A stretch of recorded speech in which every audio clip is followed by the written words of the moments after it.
बैसू जेऊ एके ठाई बहु केली वनवन पायी पिते झाला श्रीन खांदी भाग पोटी भूक काय खेळायचे सुख. खऱ्या अर्थानं आता आपली सुद्धा बोलण्याचीच वेळ झालेली आहे, म्हणून खांदी भाग पोटी भूक काय खेळायचे सुख. आणि म्हणून खऱ्या अर्थानं श्रीमद भागवत कथा एक महापुराण या ठिकाणी गेले 7 दिवस संपन्न झालं. आणि आमचे ज्येष्ठ पत्रकार विलास भाऊच्या संकल्पनेतून हा नाम यज्ञ सोहळा मोठ्या भक्तिमय वातावरणामध्ये या पुण्य पावन कलेगाव नगरीमध्ये संपन्न झाला. खऱ्या अर्थानं त्याची सांगता होत असताना त्याचे भगवत चिंतन घडावं. चला वळू गाई बैसू जेऊ एके ठाई. आपल्याला सुद्धा जगद्गुरु तुकोबांना जो अधिकार प्राप्त झालाय तो प्राप्त होण्यासाठी आपलं जीवन सुद्धा भक्तीच्या अनुषंगानं चालावं. भारत खंडे नवदेह प्राप्ती येतो परम भाग्याची संपत्ती. कारण भाग्य, सौभाग्य, परम भाग्य या तिन्हींचा जर विचार केला तर मनुष्य जन्म भाग्याने मिळतो, भगवंताची भक्ती सौभाग्याने मिळते, पण भगवंताची प्राप्ती मात्र परम भाग्याने प्राप्त होत असते. पण या तीनही भाग्यांचा उदय व्हावा असं वाटत असेल तर महाराज सांगतात भाग्याचा उदय तेही जोडी संत पाय आणि येथून या सर्व माथा मरणा वाचून सर्वथा. म्हणून आपल्याला खूप पुण्येनं ज्ञानोबा तुकोबा शिवबा यांच्या पावन पुण्यभूमीमध्ये जन्म प्राप्त झालाय. आपल्या जीवनाला सुद्धा काहीतरी योग्य दिशा असावी, निर्व्यसनी प्रामाणिक चारित्र्य संपन्न जीवन असावं. कारण उत्तम चारित्र्य याच्यापेक्षा मोठी संपत्ती नाही. कधीतरी आपण आत्मचिंतन केलं पाहिजे. मावळातच नाही तर महाराष्ट्रात येणाऱ्या प्रत्येकाचा जेव्हा जन्म झाला असेल तेव्हा आपल्याला ज्ञानोबा तुकोबा राम लक्ष्मण शिवबाचेच पाळणे गायले गेले असते. जर आपल्या जन्माच्या वेळी आनंदोत्सव साजरा करताना थोडा मोठ्यांची चरित्र किंवा पाळणे गायले असतील तर आपण कुठंतरी त्याचा लवलेश जीवनाला स्पर्श करून गेला पाहिजे. कारण जीवन जरी क्षणभंगूर असलं तरी आपण केलेलं कार्य मात्र इतरांसाठी प्रेरणादायक ठरलं पाहिजे. माझ्यात काय देवाच्याही गळ्यात असणारा हात दुसऱ्या दिवशी निर्माल्य होतो ना. सकाळचं वर्तमानपत्र दुपारी रद्दीत जातं, तसं जीवन जरी जाणार असलं तरी सुद्धा आपल्या जीवनाला योग्य दिशा देण्यासाठी उर्वरित आयुष्य समाज कार्यासाठी समर्पित केलं पाहिजे. कुठंतरी आपण आत्मचिंतन केलं पाहिजे. स्वतःच्या स्वार्थाने विचार करून तर प्रत्येक जण जगतो, पण जेव्हा आपण इतरांच्या सुखासाठी आयुष्य जगतो ते दैवी कार्य नक्कीच समाजासाठी आदर्शवत ठरत असतं. कुठेतरी आपण आत्मचिंतन केलं पाहिजे. स्वतःसाठी जगता जगता इतरांसाठी जगण्याची प्रेरणा मिळावी. म्हणून स्वामी गुरुजींचं मी चरित्र वाचत असताना एक सुंदर गोष्ट वाचली त्यांच्या जीवनाची. त्यांच्या हाताने खिडकी लावताना मामा एक साधा मुंगळा मरण पावला तर दिवसभर माणसाने अन्न पाणी सुद्धा घेतलं नव्हतं. किती संवेदनशीलता असेल. मला माझ्या डोळ्यातून अक्षरशः पाणी आलं. सहज चुकून हातानं मुंगळा मरण पावला तर त्या माणसानं पाण्याचा थेंब सुद्धा दिवसभर घेतला नाही. म्हणजे याच्यातून आता ते साने गुरुजी होते तर संतांच्या भूमीत आल्यानंतर आपण विचार केला पाहिजे माझ्या हातून सुद्धा कोणाची हत्या तिरस्कार होणार नाही. याची विष्णूची महापूजा हीच खऱ्या अर्थानं भगवंताची पूजा आहे. मग कुठंतरी पहिल्याच दिवशी आल्यानंतर सांगितलं आमच्या घरामध्ये कधीच माणसा किंबहुना अंधही शिजत नाही. ही खऱ्या अर्थानं भक्तीची किंबहुना हे परमार्थाचं धन त्यांनी आपल्या जीवनामध्ये प्राप्त केले. पण आपल्या जीवनामध्ये सुद्धा निर्व्यसनी चारित्र्य संपूर्ण प्रामाणिकपणे जीवन असावं. मी एक वाक्य मगाशी बोललो आताही जाणीवपूर्वक सांगेल. जीवनात कर्म आणि नियत चांगली असेल तर जग सुद्धा तुमचं काही वाईट करू शकत नाही.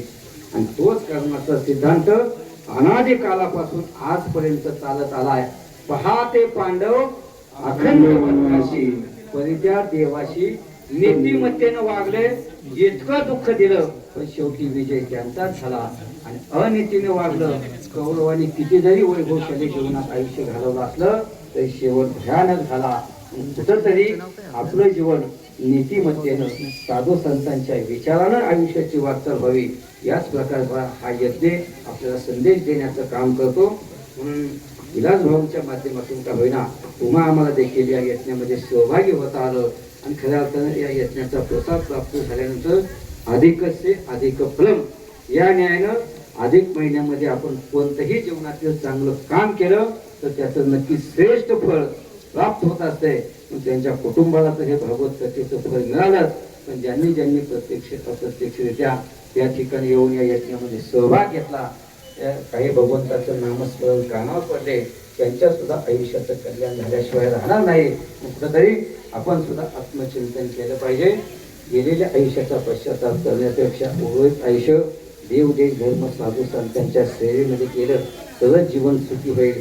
नाही तर भौतिकदृष्ट्या आपण किती जरी वैभवात जीवन जगलो, पण जर जीवनामध्ये साधू संतांची चांगल्या विचारांची संगत नसेल तर दुःख निश्चित आहे.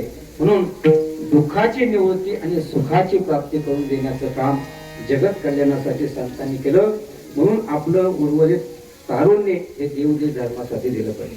आणि तर मामा आम्हाला माणसं विचारतात परमार्थ म्हातारपणी करू 80-90ला, पण विचार करा सुकलेलं फुल जर देवाला आवडत नसेल तर सुकलेलं माणसाचं गेलेलं जीवन कसं आवडेल. 80-90ला परमार्थ करायचं, मग देवाला बोलवायचं, देवा धाव देवा ये, तेव्हा देवही विचार करल आता थोड्यासाठी मी कशाला खाली येऊन करतोय का, तुलाच वरती यायची वेळ आली, आता तुझ्यासाठी मी कशाला खाली येऊन थोडा अजून काय 4-6 महिने थांब आणि तरी नंतर आपण येतो वैकुंठवासी स्वर्गवासी. आणि इथं ज्यानं आयुष्यभर नरक केला त्याला कशाला वैकुंठ स्वर्ग. जर इथं तुमचं आचरण जीवन चांगलं असेल तर नक्कीच त्याच्या पुढे न लावता सुद्धा देव त्याची वाट पाहतो. मग हे आपल्या 10 किलोमीटर अंतरावर तुकोबाईने दाखवून दिले. वाढ वेळ झाला आता माणसं म्हणतात अधिक महिन्यातले गर्दी 24 तास वाट पाहिली, 12 तास वाट पाहिली.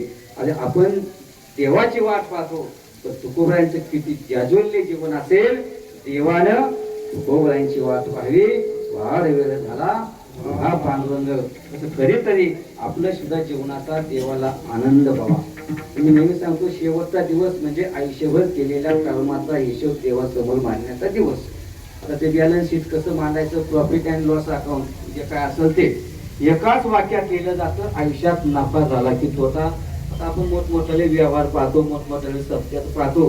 प्रॉफिट अँड लॉस अकाउंट म्हणजे ते एका वाक्यावर शिल्लक आणि खर्च. तसं आयुष्याचा व्यवहार प्रॉफिट मध्ये राहावा असं वाटत असेल तर हा पुण्य संचय जीवनामध्ये प्राप्त केला पाहिजे. आणि जर लॉस व्हावा असं वाटत असेल तरी हे व्यर्थ जावे, दूत क्रीडा मनोभावे सारी पाठ खेळावा. मला स्पष्टपणे सांगतात अरे हे देह व्यर्थ जावे, देह व्यर्थ जावा असं वाटत असेल तर दूत क्रीडा मनोभावे सारी पाठ खेळावा. म्हणून आपण ठरवायचं आपलं आयुष्य सार्थकी लागावं की ते व्यर्थ जावं हा प्रत्येकाने विचार करायचा. म्हणून एकदा ज्यांनी आपल्याला ते विचार रूपी ध्यान दिलं आणि या विचाराच्या अनुषंगानं संपूर्ण विश्व ढवळून काढलं अशा संतांचं एकदा मोठ्या प्रेमानं भजन केलं. ज्ञानेश्वर